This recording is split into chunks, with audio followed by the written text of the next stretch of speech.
Hello, everybody. Okay, so I have two children, Ava and Madison. Ava is 7 years old, Madison is 10. They're beautiful, they're amazing, they're both very intelligent children, polar opposites. Madison, she's very focused, very dedicated. Ava, total wild card. They're like the equivalent of an 80s buddy cop movie. And I feel like the angry chief every time I scold them. I'm always like, Ava, you're a wild card, you're a loose cannon, do you know how much damage you've just done? I'm partnering you with Madison, she's gonna keep you in line. And then, it never works out. Madison's always somewhere around like, I'm getting too old for this. So, I'm a parent, single parent, my children are with me most of the time. And that means I have no social life. When you're a parent, there's two types of parties. There's the parties that you invite your friends to, that have children, and you and the parents get together, the children go play, and you all huddle around. And then there's the other type of parties, which are the parties that you don't get invited to, the fun parties, actual parties. So I throw my own. My own parties.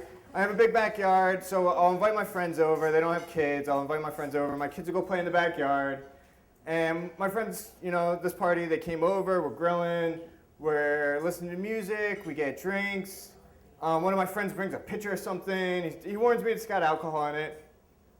I still have a few. It tastes good, it's fruity. I have one, it tastes good. I have another, it tastes better. It's a warm day, I noticed that my children haven't made a noise after a while. So obviously, as a parent, that's a warning sign. I head into my woods, I go find my children, and I see them, and two things happen simultaneously. First, my children do an about face, they give me their full attention. Immediately lets me know that something's wrong. Second thing, like a freight train, my neurological function shuts down. I get to my children, and I see them, and I know that something's wrong and I want to investigate, but I find that going forward is too hard, so I have to kind of sidestep. I'm like crab walking. Turns out my friend had brought a pitcher of vodka Red Bull, two things I never drink. I'm unused to them. So it's a combination of the crack cocaine in Red Bull and the slight amount of vodka that I've had that's just shut me down. So me and my children are now face to face with the illusion that nothing's wrong on both sides. Obviously, there's nothing behind the curtain.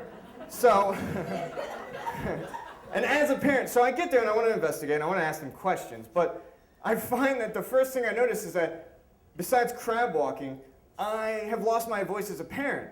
I want to parent them, and I can't find the voice to do so. And so I start thinking of parents that I've seen before in television and in movies, and for some reason the only person I can think of is Dumbledore from Harry Potter. I don't know why, he's not a father. So I pick up a stick and I'm pointing it at like a wand. And my children immediately go into their normal routine of complete disbelief that I think that something could be possibly wrong. They're immediately, obviously nothing's wrong. My younger daughter, Ava, sells the lie. She's so good at it. It's disturbing. My other daughter, she's a bit more methodical. She always throws me a curveball. So I'm standing there and she's just like, Ava fell. And of course I'm like, my neurological functions, I'm like, Ava fell. She was from a standing position for no reason whatsoever.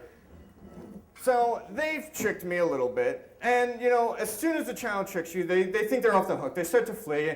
My first reaction is, you shall not pass, because I've gotten my wizards mixed up and I'm now Gandalf from Lord of the Rings. But then I realized, maybe I should let them go, give them a mulligan. Both of us, there's a situation going on here. I'll let them go. Because I figure I'll go up to the house, I'll drink some water, I'll calm down, because as a parent, you got to be a lot of things. You can be an ER nurse, you can be a cuddle buddy, defender against boogeyman, stylist, and you can't do that stuff crab walking. So it's like, I feel like if I just let them go, and with my children, I'm a single parent, me and my kids have been through a lot. A lot can happen in 10 years. So I owe it to them. As a parent, you can leave anger at the door, you can have infinite patience, but it's genuinely sometimes just being there is literally the most important thing for a child. And I owe it to my children, I feel like.